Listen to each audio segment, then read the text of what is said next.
Hello అండి, అందరికీ నమస్తే. మామిడికాయల సీజన్ వచ్చిందంటే అందరూ ఎంతో ఇష్టంగా చేసుకునే మామిడికాయ పప్పు ఈరోజు నేను చేశానండి. ఏమి లేదండి, పప్పు 15 నిమిషాలు నానబెట్టుకుని వెల్లుల్లిపాయలు, కొద్దిగా జీలకర్ర, పసుపు, ముందుగా కట్ చేసి పెట్టుకున్న మామిడికాయ ముక్కలు, పచ్చిమిర్చి, ఉల్లిపాయలు, టమాటాలు ఒక 2 యాడ్ చేశానండి. అన్నీ వేసుకున్న తర్వాత కొద్దిగా సాల్ట్ కూడా యాడ్ చేశాను. యాడ్ చేసి అవన్నీ 4 విజిల్స్ పెట్టనిచ్చానండి. 4 విజిల్స్ వచ్చిన తర్వాత A few moments later.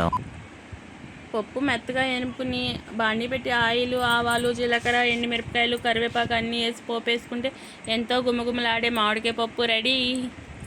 అలాగే నేను మామిడికాయ పప్పు చేసిన తర్వాత బంగాళదుంప ఫ్రై కూడా చేశాను. ఏమీ లేదు, మిక్సీ జార్లో 3 పచ్చిమిర్చి, కొద్దిగా వెల్లుల్లిపాయలు, అల్లం మిక్సీ పట్టి పెట్టుకున్నానండి. ముందుగా బంగాళదుంపలు ఉడకబెట్టుకుని మ్యాష్ చేసి పెట్టుకున్నాను. స్టవ్ పై బాండి పెట్టి ఆయిల్ వేసి ఆవాలు, జీలకర్ర చిటపటలు ఆడిన తర్వాత ఉల్లిపాయ ముక్కలు పొడుగ్గా కట్ చేసుకున్నాను. కట్ చేసిన ఉల్లిపాయ ముక్కలు కూడా వేసి బాగా వేగనిచ్చానండి. ఉల్లిపాయలు కొద్దిగా వేగిన తర్వాత కరివేపాకు కూడా వేశాను. ఆ స్మెల్ పడితే భలే స్మెల్ వస్తుందండి. ఉల్లగడ్డ ఫ్రై కానీ ఏదైనా సరే పప్పులో కానీ కరివేపాకు స్మెల్ సూపర్ ఉంటుంది. అలాగే ఒక టమాటా కూడా వేసి బాగా వేగనిచ్చాను. ముందుగా మిక్సీ పట్టి పెట్టుకున్న అల్లం వెల్లుల్లి పేస్ట్ కూడా వేసి పచ్చివాసన పోయేంత వరకే వేగనిచ్చానండి. కొద్దిగా 1 స్పూన్ కారము, ఒక సాల్ట్ అన్నీ వేసిన తర్వాత ఉల్లగడ్డ ముందుగా ఉడకబెట్టుకున్న బంగాళదుంపలు కూడా వేసి బాగా వేగిన తర్వాత ఉప్పు కారం అంతా పట్టేంత వరకు